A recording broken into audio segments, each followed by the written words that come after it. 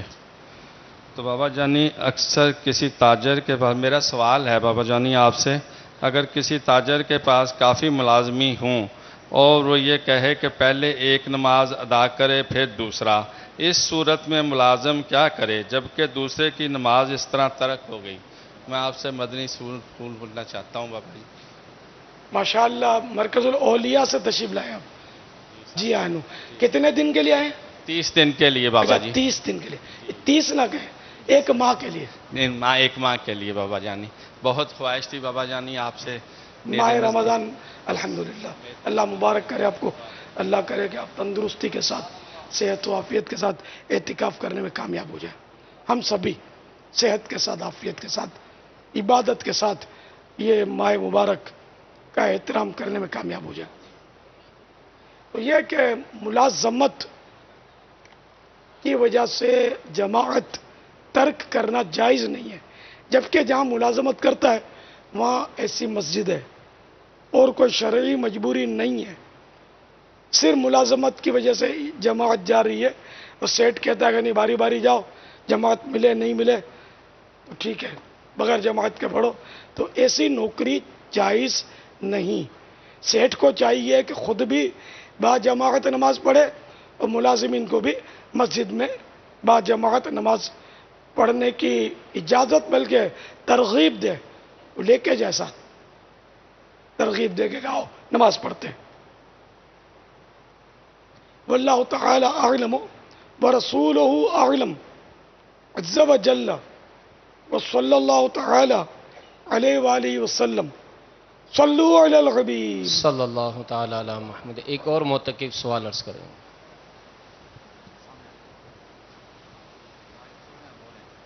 السلام علیکم بابا جان.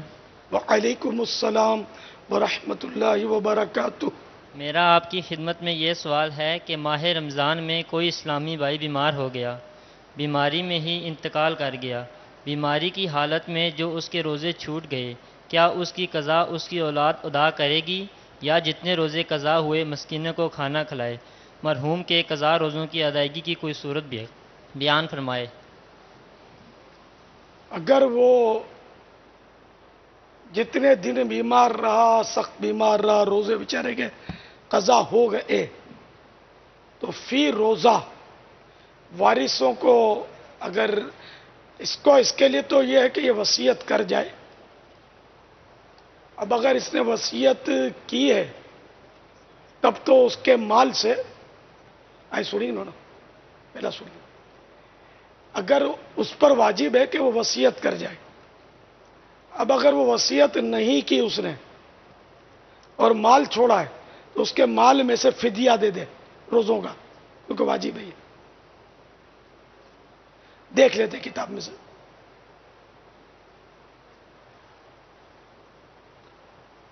یہ اس میں ہوگا اپنے نماز کے احکام میں فدیہ کا بیان. صلو علی الحبیب صلی اللہ تعالی علی محمد. جب تک کوئی اور سوال کر لیجئے. لبیک. السلام علیکم ورحمۃ اللہ وبرکاتہ. وعلیکم السلام ورحمۃ اللہ وبرکاتہ. میں عبدالعزیز اطاری، پیزو ضلع لکی مروت، خیبر پختونخوا. پیارے باپا جان، میری عمر اس وقت 62 سال کی ہو گئی ہے اور میری دلی خواہش ہے کہ دعوت اسلامی کے نام سے اور اسی ماحول کی برکت سے دین کا خدمت کروں. حضور کوئی ایسا آسان طریقہ بتائیں کہ میں مدنی کاموں کی دھومیں مچا لوں. دعاؤں کا بھی التجا ہے اور مدنی پھول بھی عطا فرمائیں تاکہ اسی رہنمائی میں میں مدنی کاموں میں ترقی کر لوں. آخر میں امیر علیہ سنت سے التجا ہے، حضور یہ 6 ماہ سے میری طبیعت خراب ہے اور مجھے کینسر کی بیماری ہوئی ہے سکن کی وجہ سے، جس کی وجہ سے میری داڑھی کے بال اور زلفیں سب گر گئے ہیں. تو حضور کوئی روحانی علاج ارشاد فرمائیں اور ساتھ دعاؤں کی التجا بھی ہے۔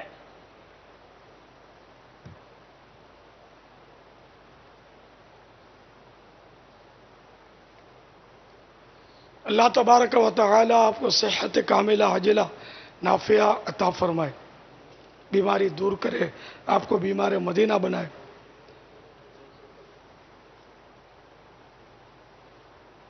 جو علاج روحانی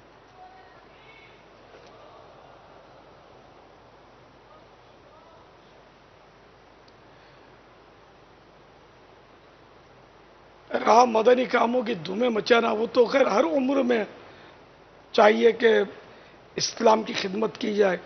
دعوت اسلامی بھی اسلام ہی کی خدمت کر رہی ہے، اس کے ساتھ رہ کر اسلام کی خدمت کرنا یہ بھی مدینہ مدینہ۔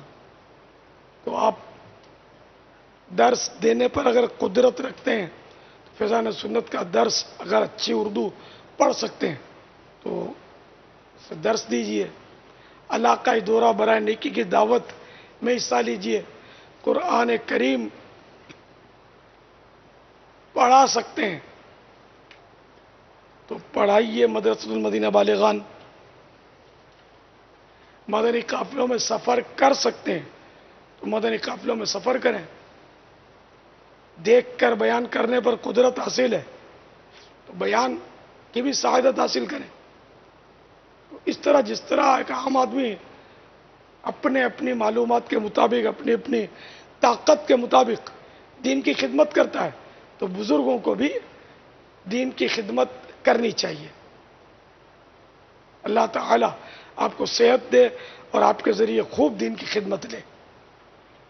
واللہ تعالی اعلم ورسولہ اعلم عز وجل وصلی اللہ تعالی علیہ وآلہ وسلم۔ صلو علی الحبیب صلی اللہ تعالی علی محمد۔ بیمار عابد، یہ بھی رسالہ مکتبۃ المدینہ سے آج کل میں ہی منظر عام پر آیا ہے، اس کے صفحہ نمبر 40 پر کینسر کے 4 روحانی علاج لکھے ہیں۔ نمبر 1، اول آخر 11 بار درود ابراہیم اور درمیان میں سورہ مریم پڑھ کر پانی پر دم کیجیے، ضرورتاً دوسرا پانی ملاتے رہیے، مریض وہی پانی سارا دن پیے۔ یہ عمل 40 دن تک بلا ناغہ کرتے رہیے، انشاءاللہ عز و جل شفا حاصل ہوگی۔ دوسرا بھی پڑھ کر دم کر کے مریض کو پلا سکتا ہے۔ نمبر 2، یہ آیت کریمہ الا یعلم من خلق وهو اللطیف الخبیر 2022 بار اول آخر 11 بار درود پاک پڑھ کر کینسر کے مریض پر دم کیجیے، پانی اور دوا پر دم کر کے بھی پلائیے، انشاءاللہ عز و جل بہت فائدہ ہوگا۔ مدت علاج تا حصول شفا۔ نمبر 3، 7 دن تک روزانہ باوضو یا رقیبو 100 بار اول آخر 11 بار درود شریف پڑھ کر کینسر کے مریض پر دم کیجیے۔ اگر زخم ہو تو اس پر بھی دم کیجیے۔ اگر کینسر کا زخم جسم کے اندرونی حصے پر یا پردے کی جگہ ہو تو زخم کی جگہ پر کپڑے کے اوپر دم کر دیجیے۔ اگر جسم کے باہر زخم ہے تو سرسوں کے تیل پر بھی دم کر دیجیے اور وہ تیل مریض زخم پر لگاتا رہے، انشاءاللہ عز و جل زخم صحیح ہو جائے گا اور کینسر دور ہوگا۔ نمبر 4، کینسر خواہ کسی قسم کا ہو، ہمیں جنہوں نے سوال کیا ان کو اسکن کینسر ہے، یعنی چمڑی کا کینسر. تو کینسر خواہ کسی قسم کا ہو، 1 کلو زیتون کے تیل میں 100 گرام ہلدی اچھی طرح پکا کر چھان کر کھا لیجیے. مریض ہر غذا کے بعد 20-20 قطرے پی کر اوپر نیم گرم پانی پی لیا کرے، انشاءاللہ عز و جل فائدہ ہوگا. اچھا، جہاں زخم پر تیل لگانا ہے یا ہلدی والا زیتون کا تیل پینا ہے، تو اس طرح کے طبی علاج ہوتے ہیں نا، یہ اپنے طبیب کے مشورے کے بغیر نہیں کرنے چاہیے. ایک جدید تحقیق کے مطابق روزانہ مناسب مقدار میں پستے کھانے سے پھیپھڑوں اور دیگر کئی قسم کے کینسر کا خطرہ کم ہو جاتا ہے. کینسر پر کام کرنے والی امریکی ایسوسی ایشن کے تحت کی جانے والی تحقیق کے مطابق پستے میں وٹامن ای کی ایک خاص قسم ہوتی ہے جس کے ذریعے پھیپھڑوں سمیت کئی اقسام کے کینسرز کے خلاف مضبوط مدافعتی نظام حاصل کیا جا سکتا ہے.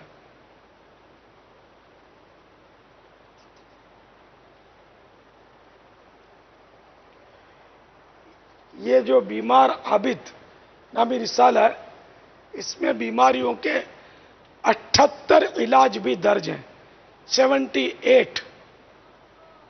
بہت پیاری کتاب ہے، اس کو ضرور پڑھیے، اس رسالے کو بانٹیے. اس کے صفحات 48 ہیں، 48 صفحات.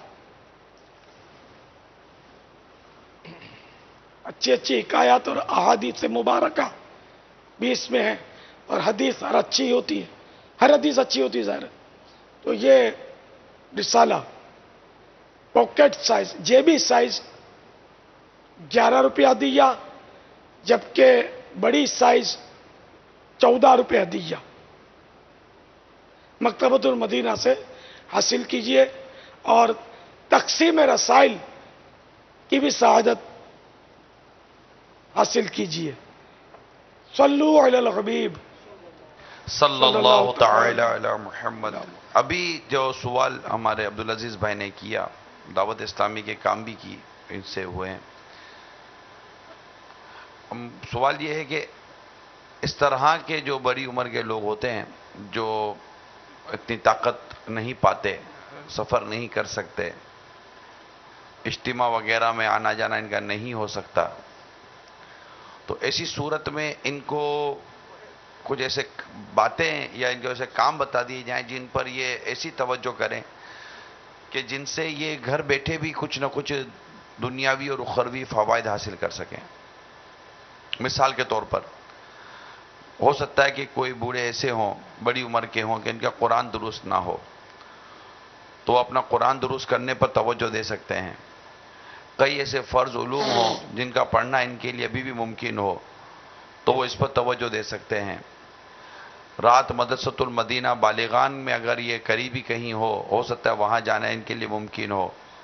تو بہت سارے ایسی چیزیں ہیں جس کو اگر یہ کوشش کریں تو ایک آدھ یا دو کو بھی، یا قرآن پاک درست پڑھانا جانتے ہیں اور ان کو ہمت ہے، کوئی اللہ تعالیٰ کی رحمت سے کوئی صحت اتنا ساتھ دے رہی ہے، تو اس طرح کے کوئی کام کریں تاکہ آپ اپنی وہ جو بیماری ہے، اگر اسی پر غور کرتے رہیں گے، سوچتے رہیں گے، تو ہو سکتا ہے کہ یہ زیادہ آپ کو آپ کے بستر پر ڈال دے.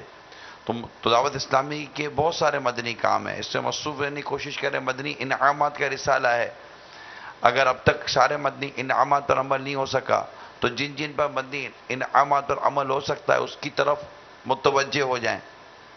تو اس طرح کے بہت سارے کام ہیں. گھر میں مدنی انعامات کو نافذ کروائیں، اپنے اطراف میں، اپنے بچوں میں، تو نہ جانے کون سی نیکی کی دعوت کا عمل اللہ کے حضور قبول ہو جائے اور ہماری مغفرت کا اور رحمت کا ذریعہ بن جائے. صلو علی الحبیب صلی اللہ تعالی علی محمد. ماشاءاللہ آپ نے بہت اچھے مشورے دیے. اچھا، یہ ابھی جو مریض کے لیے سوال ہوا تھا کہ کچھ روزے اس کے رہ گئے تو کیا کیا جائے؟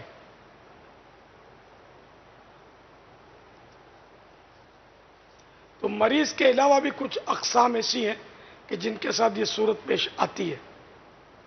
اگر یہ لوگ اپنے اسی عذر میں مر گئے، یہ بہار شریعت جلد اول حصہ 5واں صفحہ 1005 سے میں مسئلہ نمبر 16 سنا رہا ہوں. اگر یہ لوگ اپنے اسی عذر میں مر گئے، اتنا موقع نہ ملا کہ قضا رکھتے، تو ان پر یہ واجب نہیں کہ فدیے کی وصیت کر جائیں. پھر بھی وصیت کی تو تہائی مال میں جاری ہوگی، یعنی 1/3 مال ہے اس میں وصیت جاری ہوگی، جبکہ یہ وصیت کر گئے. نہ بھی کرتے تو واجب ان پر نہیں تھا. اور اگر اتنا موقع ملا کہ قضا روزے رکھ لیتے مگر نہ رکھے تو وصیت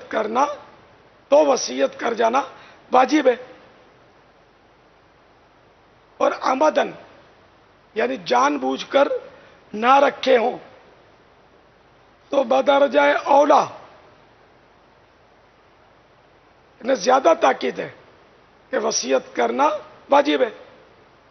اور وصیت نہ کی اور ولی نے اپنی طرف سے دے دیا، یعنی اس کے سرپرست نے اپنی طرف سے دے دیا، تو بھی جائز ہے، مگر ولی پر دینا واجب نہ تھا.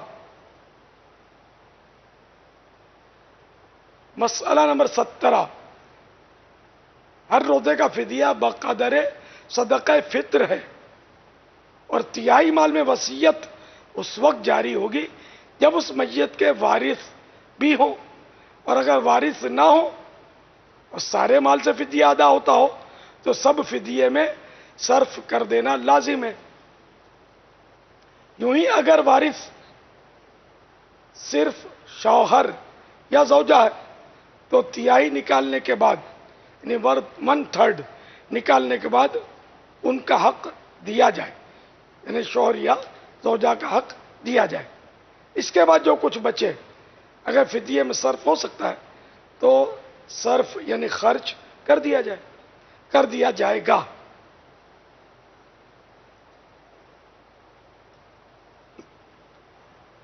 مسئلہ نمبر 18، وصیت کرنا صرف اتنے ہی روزوں کے حق میں واجب ہے جن پر قادر ہوا تھا، نہ جن پر اس کو قدرت حاصل ہوئی تھی رکھنے کی.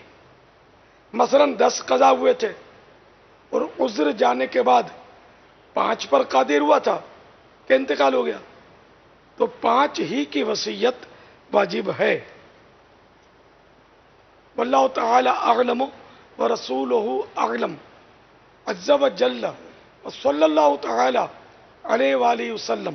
صلو علی الحبیب صلی اللہ تعالی علی محمد. میٹھے میٹھے اسلامی بھائیوں، مدنی چینل کے ناظرین، دعوت اسلامی کے عالمی مدنی مرکز فیضان مدینہ باب المدینہ میں سنت و برا اعتکاف جاری ہے. کچھ جھلکیاں، یہ دور اگر اسلام میں کہیں آس پاس میں آگے پیچھے ہو گئے ہیں، قریب آ جائیں. آپ تو بھی اعتکاف میں موجود ہیں.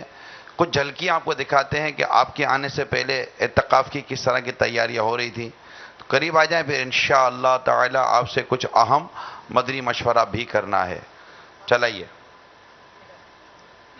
سنت کی بہار آئی فیضان مدینہ میں، سنت کی بہار آئی فیضان مدینہ میں، رحمت کی گھٹا چھائی. یہ اوپر کی منزل ہے جو اس کی تیاری ہو رہی تھی.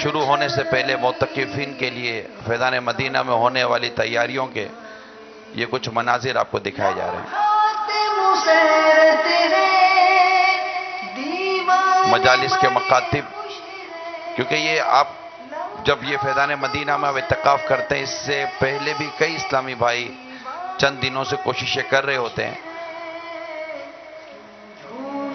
ہر بھائی فیضان مدینہ میں، کیوں جھومے نہ ہر بھائی فیضان مدینہ میں. اس اعتکاف میں باب المدینہ ملک بھر سے بلکہ دنیا کے کئی ملکوں سے یہاں تشریف لاتے ہیں. فیضان رمضان، فیضان رمضان. ہم آپ کو کچھ نہ کچھ مناظر فیضان مدینہ میں ہونے والے اعتکاف کی تیاری کے دکھاتے رہیں گے انشاءاللہ تعالی. باپا ایک مشورہ آیا ہے، وہ کرنا تھا. مشورہ یہ آیا ہے کہ مدنی مذاکرہ جو ہم یہ ابھی جو ظہر کے بعد ہو رہا ہے کرتے ہیں، اگر اس ظہر کے بعد کے بجائے عصر اول وقت میں جلد کر لی جائے اور آپ کا یہ مدنی مذاکرہ ہمیں عصر و مغرب کے درمیان مل جائے تو یہ بیچارے تھکے ہارے بھوکے پیاسے، ان کی دوپہر کو تو کل بھی آواز نہیں نکل رہی تھی. نہیں، ابھی دیکھتے ہیں نا کہ یہ کیا کہتے ہیں.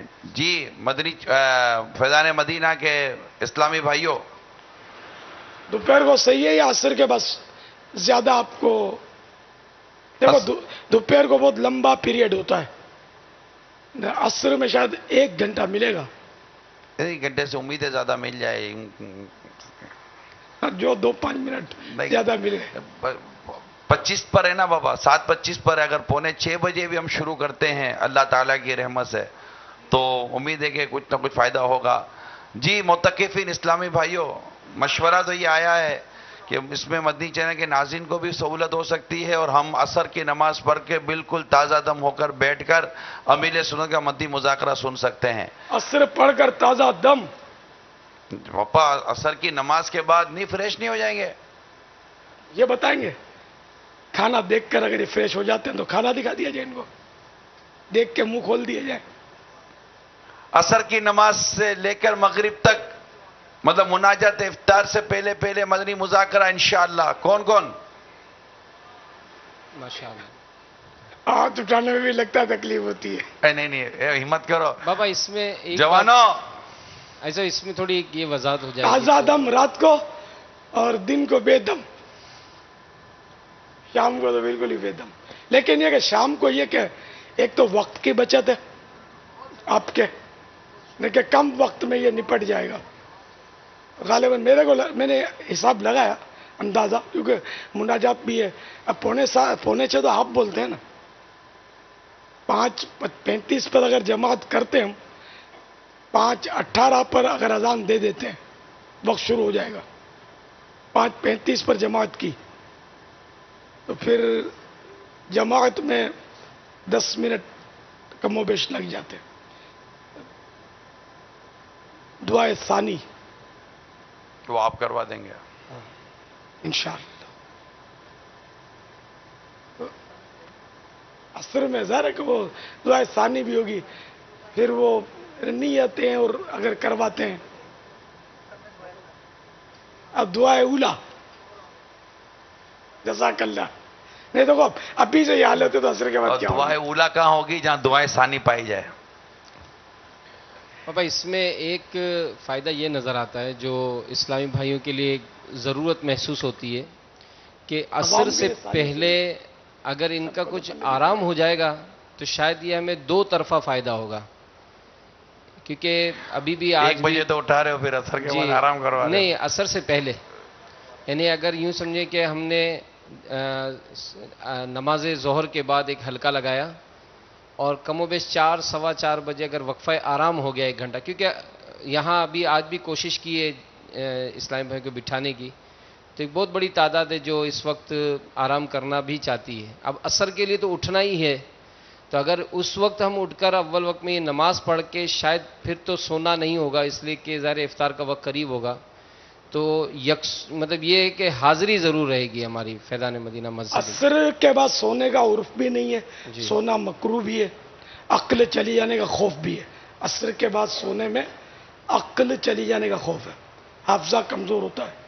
عصر کے بعد کوئی مریض بیچارہ مجبور ہو سو جائے، کبھی تھک گیا ہے، کوئی الگ بات ہے، گناہ نہیں ہے، لیکن عام طور پر سونے کا ٹائم بھی نہیں ہوتا لوگوں کو. تو روزے دار بھی عام طور پر عصر کے بعد نہیں سوتے ہوں گے. فیضان مدینہ میں بھی لوگ نہیں سوتے عصر کے بعد، تو یوں حاضری بھرپور ملے گی. تو اب بھی کچھ نہ کچھ سوئے ہوئے. دوسرے ان کے ملاقاتی آئیں گے عصر کے بعد، تو کھلے آسمان کی طرح رونق رہے گی، چلت پھرت ہوگی تھوڑی. تو اس میں ہمارے خیر خواہوں کو کام ملے گا، ان کو کام ملنا چاہیے. کام مل جائے گا تو اس میں کچھ ملاقاتی آگے بیٹھ بھی جائیں گے. ایک فائدہ یہ ہوگا. دوسرے کہ اس وقت ناظرین کی ایک تعداد آرام کر رہی ہوگی یا کام کر رہی ہوگی. ناظرین دوپہر کو ظہر کے بعد کے مدنی مذاکرے میں کم، عصر کے بعد ایک طبقہ جو ناظرین کا ہے نا، وہ 2 بجے 3 بجے فارغ ہو کر گھر پہنچ چکا ہوتا ہے، تو وہ آرام کرتا ہے. عصر کے بعد وہ بھی آرام غالباً نہ کرتا ہو. تو پھر یہ کہ تیاریاں اور ٹائم پاس، تو اس میں ہمیں امید ہے کہ ناظرین کی تعداد عصر میں بڑھ جائے، خصوصاً باب المدینہ کی. باہر شہروں میں بھی کچھ نہ کچھ تعداد بڑھے گی. تو عصر ہوتے ہی، ہماری عصر ہوتے ہی پاکستان میں کہیں بھی سورج ڈوبتا نہیں ہوگا، فرق ہوتا ہے، کہیں 3 منٹ، کہیں 5 منٹ، کہیں 15 منٹ، کہیں 20 منٹ. تو یوں عصر کے بعد تجربہ کر لیا جائے. اگر کیا خیال ہے حاضرین؟ ہاتھ کیسے اٹھاؤ؟ اگر ذہن بنتا ہے باپا عصر سے اچھا پہلے. یہ ہاتھ تو تقریباً نے اٹھا دیا، جی باپا. کچھ نے نہیں اٹھایا، تو میرے کو لگتا ہے اکثریت نے ہاتھ اٹھایا جی باپا. ہے نا. جی. خیر عصر کے بعد تو میں بھی ڈرا ہوا ہوں کہ میں بھی ظاہر کہ وہی کہ رات کو تازہ دم، شام کو بے دم. وہ پسینے میں، پیشاب میں، مطلب نمکیات نکل جاتے اکثر. تو بہت سو کا بلڈ پریشر بھی لو ہو جاتا ہوگا، تو نقاہت کافی آ جاتی ہے. نگران کابینہ کی مجھے تو طرف سے بہت آ بھی جاتی ہے. مدینہ کا میسج آیا ہوگا. یہ دوسرے شہروں میں جو اعتکاف ہو رہے ہیں نا، یہ بھی اپنے کو مل سکتے ہیں. وہ کئی اسلامی بھائی جو پنجاب میں یہاں وہاں جو افطار کے لیے بیٹھے ہوتے ہیں نا، ان کو بھی مل جائے گا بہت کچھ سیکھنے کو، سمجھنے کو، زمزم نگر تو سمجھو ملا ہی ملا. کہ میرا خیال ہے افطار میں ہمارے اور اس میں شاید 3 منٹ کا فرق ہو، 5 منٹ کا فرق، تو یہ مل جائے گا تقریباً. اسی طرح باب الاسلام میں کہیں 5، کہیں 6، کہیں 3، کہیں 4، کہیں 7، تو یہ مل جائیں گے اپنے کو. پنجاب بھی ملے گا. مدینہ الاولیاء ملتان میں بھی شاید 10 منٹ کا فرق ہے، شاید. غروب آفتاب قریب ہے، نہیں زیادہ دور نہیں. مرکز الاولیاء میں ہو سکتا ہے کہ 20 منٹ کا ہو. ہاں، تو اس طرح عصر میں ہم کو ناظرین زیادہ ملیں گے، حاضرین زیادہ ملیں گے، ملاقاتی بیٹھیں گے. پھر آپ سے یہ تعاون بھی جنہوں نے ہاتھ اٹھایا، خاص کر یہ، اس کا بھی آپ مجھے اطمینان دلائیں کہ اگر کوئی ملنے والا آیا تو آسمان تلے بیٹھ کر چوپال لگا کر میرا دل نہیں جلانا، کیونکہ یہ ساری فضائیں مجھے نظر آتی ہوتی ہیں اوپر سے. آپ کو ان کو اندر لے کے بیٹھنا ہے. پکی بات. یہ بھی پکی بات کہہ رہے ہیں حاجی اسلم خانپور، انہوں نے بھی مدینہ سب نے لگتا ہے آباد نہیں پنجاب اٹھایا. والوں کو زیادہ مزہ آ رہا ہے. پنجاب والوں کے ملاقاتی کہاں سے آئیں گے؟ یہ باب المدینہ والوں کے آتے ہوں گے نا ملاقاتی. تو پنجاب والوں کے کم، تو ہاتھ کم اٹھے. شاید پنجاب والوں نے ہاتھ اٹھا دیا کہ ان کے ملاقاتی ہی نہیں ہوں گے. باب المدینہ والوں نے ہاتھ نیچے کر لیے، ہم تو چوپال لگائیں گے. کیا یہ مطلب لوں؟ انشاءاللہ عصر کی نماز کے بعد صفوں میں ہی بیٹھے رہیں گے حتیٰ کہ مغرب کی اذان ہو جائے. نماز کا انتظار. یہ نیت کریں اسلام بھائی پرجوش انداز میں کہ انشاءاللہ عز و جل کل سے ہم جو عصر کی نماز کے بعد جو مدنی مذاکرہ ہوگا نماز عصر ادا کر کے وہیں صفوں میں بیٹھے رہیں گے اور مغرب کی نماز کا انتظار کریں گے اور وہیں بیٹھ کر مدنی مذاکرہ سنیں گے. اٹھ کر آگے پیچھے نہیں جائیں گے. جن جن کی نیت بنتی ہے وہ ہاتھ اٹھائیں. انشاءاللہ غیبت کے خلاف جنگ, جھوٹ کے خلاف جنگ, جاری رہے گی, شیطان کے خلاف جنگ جاری رہے گی, مسجد پر تحریک جاری رہے گی, فیضان مدنی مذاکرہ اللہ کرے جاری رہے. اور یہ کھائیں گے پئیں گے آواز رات میں نکلے گی آپ کی انشاءاللہ انشاءاللہ. خیر یہ ایک کیا کرے فطری امر ہے کہ بھوک پیاس سے آواز بیٹھ جاتی ہے. تو انشاءاللہ کل سے عصر کی جماعت 5:35 پر ہوگی. عصر کی اذان جو ہے وہ 5:18 4:18 آج ہی 5:18 تھی آنے بدے سوچے گی نو آنا بھی آئیں سوچنا پتا تھا اللہ ہے خالی خالی پائے مولانا آیا جی نا کہ نا یار یہ مجاوی صاحب مطلب سیل ویک ہوتا ان ٹائم دے. عصر کے بعد ویسے ہی سلسلہ ہمارا ہوتا ہے دارالفتہ اہل سنت کا. میں تو 6:45 بجے ویسے ہی جاتا ہوں یہاں سے. آپ آتے ہیں یہاں؟ میرا سلسلہ 3 دن تک ہوتا ہے یہاں. سب یہ کہ آپ روز کر لیں اور کیا یہ سلسلہ پھر یہاں ہوگا براہ راست پہلے ہوگا نا تو میں آدھا میرے عصر سے پہلے دارالفتہ کا سلسلہ ہوگا. بلکہ اگر ممکن ہو تو 2 لے لیے جائیں. یہ سب کے سیل ویک ہو جاتے ہوں گے. جب سیل ویک ہوتے ہیں نا تھکن اور نیند اور غلبہ کمزوری کا تو پھر مسائل پر جواب دینا جو ہے نا صحیح بات ہے دینا نہیں چاہیے جواب ایسی پوزیشن میں غلطیوں کا امکان بڑھ جاتا ہے. تو اگر 2 ہوں گے نا تو کیونکہ میں تو صحیح بات ہے ان لوگوں سے فیض لے لے کر جواب دے رہا ہوتا ہوں خود میرا حال تو اپنا ویسے ہی ہے. تو 2 ہوں گے تو آسانی ہو جائے گی الحمدللہ. تو 2 ہو جائیں گے نہیں ہوں گے آپ سنبھال لیں گے انشاءاللہ. ہاں جوان ہے یار سنبھال لیں گے انشاءاللہ. عصر کے بعد ویسے ہی آج کل سلسلے میں جوابات تو ہوتے ہی انشاءاللہ یہاں آ جائیں گے. دارالفتہ امید ہے کہ عصر سے پہلے ہو جائے گا انشاءاللہ. وہ بھی ہاں وہ بھی ہونا چاہیے. جی کوئی اسی طرح کا مشورہ ہوا ہے تو پھر تو آپ تھک جائیں گے. نہیں انشاءاللہ میں آ جاؤں گا. اگر دارالفتہ ایسا ہو جائے نا کہ عصر سے بالکل تھوڑا پہلے ہوگا تو میرا بھی دوپہر میں زیادہ آرام ہو جائے گا. میں آ جاؤں گا انشاءاللہ انشاءاللہ. الحمدللہ. چلو یہ بھی ایک تاریخ میں نئے باب کا اضافہ ہے. کبھی بھی ایسا ہم نے اس طرح کا کیا ہے جب سے شروع ہوا ہے. کبھی کیا ہو اتفاق سے تو کیا ہو ورنہ باقاعدہ تو مدنی مذاکرہ فیضان مدینہ کی تاریخ میں شاید ہی ہوا ہو عصر کے بعد. بہت سارے کام پہلی بار شروع ہوئے. روزانہ دارالفتہ اہل سنت شام 4:30 سے 5:30 انشاءاللہ مدنی چینل پر دارالفتہ اہل سنت کا سلسلہ 4:30 سے اذان عصر. دارالفتہ اہل سنت کا سلسلہ مدنی چینل پر براہ راست دیکھیے روزانہ شام 4:30 بجے سے اذان عصر تک. اذان عصر نہیں یہ 5:18 پر اذان عصر ہے. 5:20 ایک نارمل ٹائم وہ 5:20 اچھا فگر ہے آسان سمجھیں. 5:20 کہہ دیں تو اذان بھی بولے 5:20 پر دے دیں. اب آئے 5:15 بجے تک 4:30 سے 5:15 یہ دارالفتہ اہل سنت کا سلسلہ ہوگا انشاءاللہ. تو پھر 5:18 اذان صحیح ہے. ایک تعداد ہے جن کی عادت ہوتی ہے کہ بس وہ اذان سن کر پھر وضو کے لیے اٹھتے ہوں گے. بعض اقامت پر بھاگتے ہیں آسیرہ چڑھا کے ایسے بھی ہوں گے. تو پہلے سے وضو کر لیں گے تو پہلی صف مل سکتی ہے.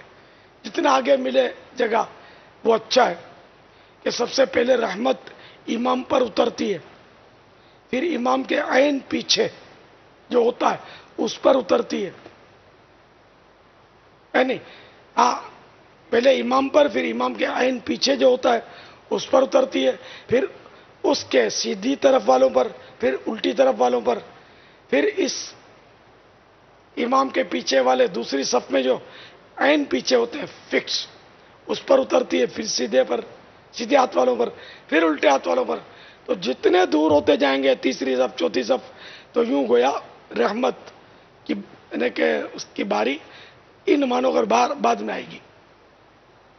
اس لیے جتنا اگلی صف ہو اتنا اچھا. پہلی صف سب سے اچھی، امامت اس سے اچھی، جبکہ اہل ہے کہ سارے نمازیوں کا بھی اس کو ثواب ملے گا، جبکہ وہ ثواب کے لیے پڑھائے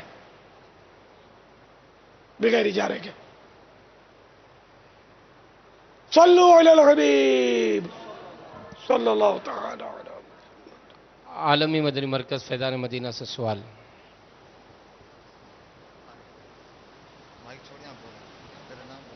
السلام علیکم ورحمۃ اللہ وبرکاتہ. وعلیکم السلام ورحمۃ اللہ وبرکاتہ. عمران محمود اتاری، مرکز الاولیاء لاہور. پیارے باپا جان، بعض لوگ یہ کہتے ہیں کہ شادی بیاہ فنکشن میں ڈھول اور موسیقی وغیرہ کرنا جائز ہے، اور کہتے یہ ہیں کہ خوشی میں خوشی نہ کریں تو کب کریں؟ تو اس صورت میں ان سے تعلق رکھنا جائز ہوگا؟ برائے مہربانی جواب مرحمت فرما دیں.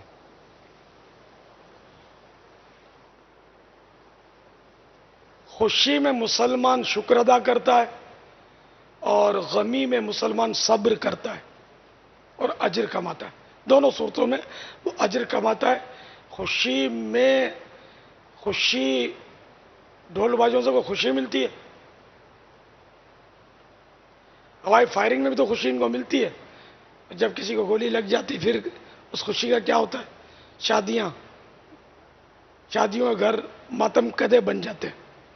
یہ کئی خبریں ایسی ہیں کہ شادی خوشی میں فائرنگ ہوتی ہے اور پھر گولی کسی کو لگ جاتی ہے، نہ ہونے کا ہو جاتا ہے. پھر تو مسلمان جو ہے نا وہ شریعت کا پابند ہے، اپنے رسم و رواج کا پابند نہیں. تو ڈھول ڈھمک کے یہ ہمارے غلط رسم و رواج ہیں، اور اس کو جائز کہنا بہت بڑی جرأت ہے، کیونکہ شریعت نے اس کو ناجائز قرار دیا. ڈھول باجے بجانا حرام اور جہنم میں لے جانے والے کام ہیں.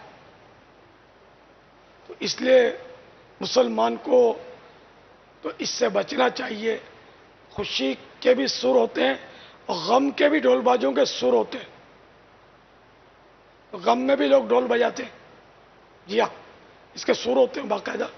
یہاں تک کہ ایسی موسیقی بھی ہے کہ جس سے بندہ ایسا مطلب بے خود ہوتا ہے کہ وہ خودکشی کرنے پر آمادہ ہو جاتا ہے.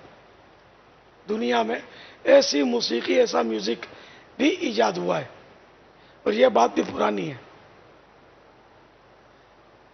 تو یہ ڈھول باجے صرف خوشی ہی دیتے ہیں ایسا بھی نہیں ہے، یہ طویل غم دیتے ہیں.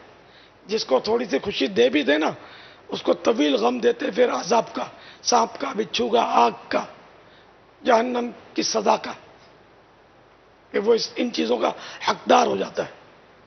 تو اس لیے جنہوں نے اب تک ایسا کیا وہ بھی توبہ کرے اور آئندہ نہ کرنے کا عہد کرے، نہ ایسا کرے نہ سنے. تو جب یہ ڈھول باجے بجا رہے ہوں تو اس وقت ان کے ساتھ اٹھنا بیٹھنا تو ایسا کہ وہ خود ڈھول باجے سنے گا تو یہ بھی سننا اس کا گناہ ہے، اس کو اس سے بچنا ہی ہوگا. اور جو اس طرح کے کام کرتے ہیں یہ فاسق ہوتے ہیں، اچھے لوگ نہیں ہوتے. تو ان کے ساتھ اٹھنے بیٹھنے کے تعلق سے منع کیا گیا فاسقین کے ساتھ، کہ قرآن میں ارشاد ہوا وَإِمَّا يُنْسِيَنَّكَ الشَّيْطَانُ فَلَا تَقْعُدْ بَعْدَ الذِّكْرَى مَعَ الْقَوْمِ الظَّالِمِينَ. اگر شیطان تجھے بلاوے تو یاد آئے پر ظالموں میں مت بیٹھ. ظالم سے مراد یہاں کافر، بد مذہب اور فاسق ہے، تو ان کی صحبت سے منع کیا گیا ہے. واللہ تعالی اعلم ورسولہ اعلم عز وجل وصلی اللہ تعالی علیہ وآلہ وسلم. یہاں میں آپ کو مدنی پھول یہ عرض کروں گا کہ دیکھو حکم شریعت تو اپنی جگہ پر ہے، منع ہو گیا، لیکن میں نے یہ بیان کر دیا، بات ہو گئی، ٹھیک ہے نا. آپ جا کر اگر آستینیں چڑھائیں گے اور لڑائیاں کریں گے، کیونکہ اب یہ ڈھول باجے اور گانے باجے، اس سے کون سا گھر خالی ہے؟ اب باپ کو بولیں گے میں تیرے پاس نہیں آؤں گا، باپ بولے گا بیٹے کو تو گھر سے نکل جا، میں تیرے پاس نہیں بیٹھوں گا. مدنی چینل میں آیت سنائی تھی ہم کو، تو بہت بڑے مسائل کھڑے ہو جائیں گے. تو اس لیے مطلب جو بھی کرنا ہے حکمت عملی سے کرنا ہے. ماں باپ کو ترک نہیں کرنا کہ دوسرے حوالے سے ان کے حقوق بھی باقی ہی رہیں گے. باپ گانے سنتا ہے تو اس کا مطلب باپ کو بالکل ہی چھوڑ دینے کی اجازت بھی نہیں ہوگی کہ اس کے اپنے حق ہیں، بلکہ فاسق ماں باپ کے تو ہاتھ بھی چومنے جائز ہے، تعظیماً ان کی تعظیم بھی جائز ہے. اس طرح کے دوستوں کو تو بالکل ترک کرنا چاہیے کہ جو اس طرح کے دھندے کرتے ہیں، کہ ان کے ساتھ آپ رہیں گے تو آپ بھی ایسے بن جائیں گے. ایسا بننا ہی پڑے گا پھر، ورنہ رہ نہیں سکیں گے. وہ تو آپ اس کے ساتھ بیٹھے ہوئے ہیں، نے موبائل کھول دیا اور ٹڑنگ ٹڑنگ اس نے گانے بجانے شروع کر دیا، تو وہاں کی آپ دوڑ لگائیں گے. تو ایسے سے دوستی ہی نہ رکھی جائے. دوستی اسی سے رکھی جائے جو اللہ اللہ کرے اور جس کی صحبت سے اللہ اللہ کرنے کی رغبت ملے. حدیثوں میں یہ ترغیب موجود کہ ایسوں کو ہم نشین بناؤ، یعنی ایسوں کی صحبت میں رہو جسے دیکھ کر تمہیں خدا یاد آ جائے. تو ایسوں کی صحبت ہو جس کی صحبت میں ہمیں آخرت کی بہتریاں ملے، آخرت کی تیاری کا ذہن ملے. عاشقان رسول کی صحبت ہو، نہ کہ فاسقین کی، نہ کہ بے نمازیوں کی، نہ کہ گالیاں بکنے والوں کی، نہ کہ جھوٹ بولنے والوں کی، غیبت کرنے، چغلی کھانے اور اس طرح کے لوگ جو ہوتے ہیں نا، ان کی صحبت خطرناک ہے. اور آج کل تقریباً صحبتیں یہی ہیں. بہت کم صحبتیں ایسی ہیں کہ جو نیک پرہیزگار کی صحبتیں ملیں. بہت مشکل ہو گیا جینا اس انداز میں. تو اس لیے آپ سختیاں کریں گے تو اپنے لیے مسائل کھڑے کر دیں گے. لوگ دعوت اسلامی کو بھی برا بھلا بولیں گے. تو آپ وہ ترکیب سے خود اپنے آپ کو بچائیں، مگر جھگڑے نہ کریں. واللہ تعالی اعلم ورسولہ اعلم عز وجل صلی اللہ تعالی علیہ وآلہ وسلم. صلو علی الحبیب صلی اللہ تعالی علی محمد.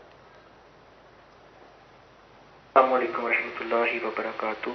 وعلیکم السلام ورحمۃ اللہ وبرکاتہ. پیارے باپا، مرکز الاولیاء لاہور سے عرض کر رہا ہوں. حضور مجھے بچپن سے ایک مسئلہ یہ ہے کہ میں بہت زیادہ ڈرتا ہوں، قبرستان سے، اندھیرے سے یا اس طرح کی دیگر جگہ سے. تو اس میں مجھے یہ پرابلم ہے کہ میں نماز کے لیے بھی فجر و عشاء کے لیے نہیں نکلتا. مدنی قافلہ، نیکی کی دعوت اور اس طرح کی دوسری چیزوں میں شامل نہیں ہو سکتا. تو برائے مدینہ میرے لیے کوئی ورد یا کوئی حل ارشاد فرما لیں. جزاک اللہ خیرہ.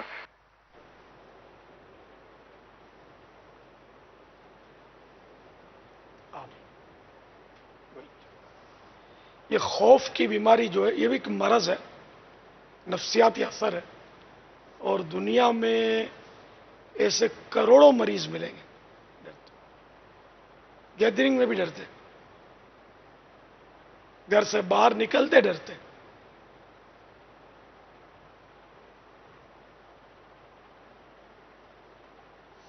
اللہ تعالیٰ آپ کو اس مرض سے شفا عطا فرمائے. بہت واقعی یہ بھی پریشان کن مرض ہے. اس میں یہ کہ اس کا علاج خود بھی کریں، نفسیاتی طور پر اپنے آپ اپنا ذہن بنائیں کہ یار کچھ بھی تو نہیں ہے، کس سے ڈر رہا ہوں، نظر تو نہیں آ رہا۔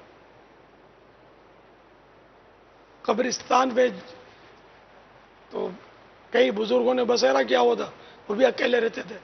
چلو ان بزرگوں کو آپ بولے وہ تو بزرگ تھے، آج بھی گور کن جو قبریں کھودتے ہیں اکیلے پڑے ہوتے قبرستان۔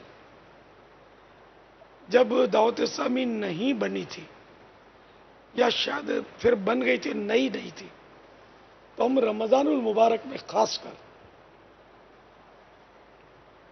ایک قافلے کی صورت میں رات کو قبرستان جاتے تھے موت کی یاد کے لیے۔ قبرستان میں چکر لگاتے، پھیرا لگاتے جاتے تھے، اندر تک جاتے تھے، اس کے سرے تک، اور بڑا راؤنڈ لگاتے تھے۔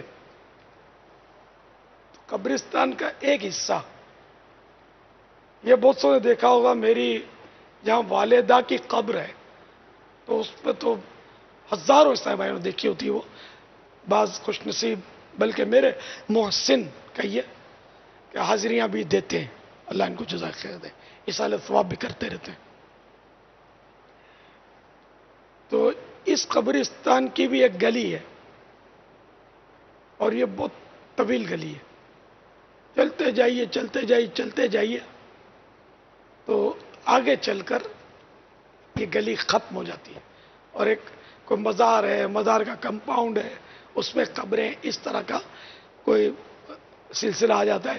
انہیں کہ سمجھو کہ یہ بند رستہ ہے، طویل ہے، مگر اتنا طویل بھی نہیں ہے، چند منٹ کا ہے۔ تو ہم یہاں بھی جاتے تھے آخری تک۔ یہ جو علاقہ جو میں کہہ رہا ہوں نا، یہ بہت ڈراؤنا علاقہ ہے جس کی میں بات کر رہا ہوں، بند ہے نا، وہ سب طرف قبریں، کچھ بھی نہیں ہے، نہ انسان کچھ بھی نہیں ہے وہاں، نہ آمد و رفت ہے۔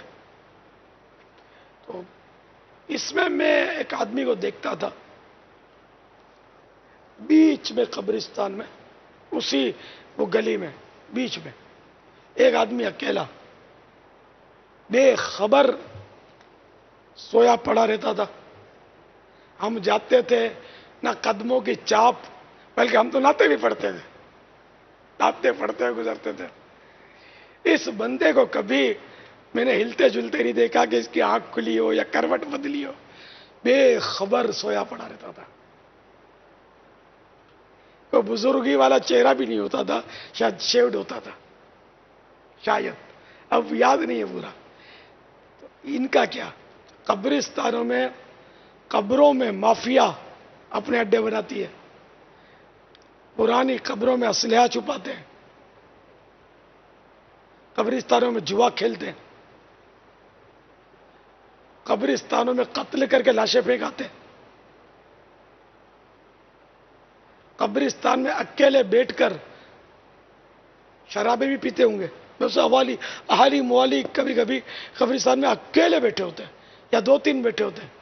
تو آدمی یہ ذہن میں یار ان کو کائے کو ڈر نہیں لگتا، چل ہم بولے اللہ والے بزرگان دین قبرستانوں میں عبادت کرتے تو ان کی روحانی طاقت، تو یہ موالی کے پاس، جواری شرابی کے پاس کون سی طاقت ہے؟ تو پتا چلا کہ قبرستان میں جو خوف آتا ہے یہ نفسیاتی خوف ہے، اور یہ گور کن جو ہوتے ہیں قبریں کھودنے والے، ان کا اڑیا، ان کے جھگیاں بنی ہوتی ہیں اندر، یہ رہتے ہیں اندر قبرستانوں میں، اکیلے جا کر قبروں میں موت کے آ جاتے ہوں گے، اندر لیٹرین تھوڑی ہوتے ہوں گے، پیشابیں بھی کرتے ہوں گے۔ یہ باقاعدہ اپنے یہاں میواشا قبرستان ہے، اس کے ساتھ ایک آبادی ہے، اس کا نام ہے جہان آباد، تو نام ہی جہان آباد، باہر قبریں ہیں، ساتھ میں گھر ہیں، پھر اندر قبرستان میں جاؤ، اندر بھی کہیں کہیں قبریں بھی ہیں، مکان بھی ہیں۔ اچھا، شیر شاہ باب المدینہ میں ایک علاقہ ہے، شیر شاہ، یہ قبرستان پر بنا ہوا ہے، یہ زمزم نگر سرفراز کالونی پوری بنی ہوئی ہے قبرستان پر،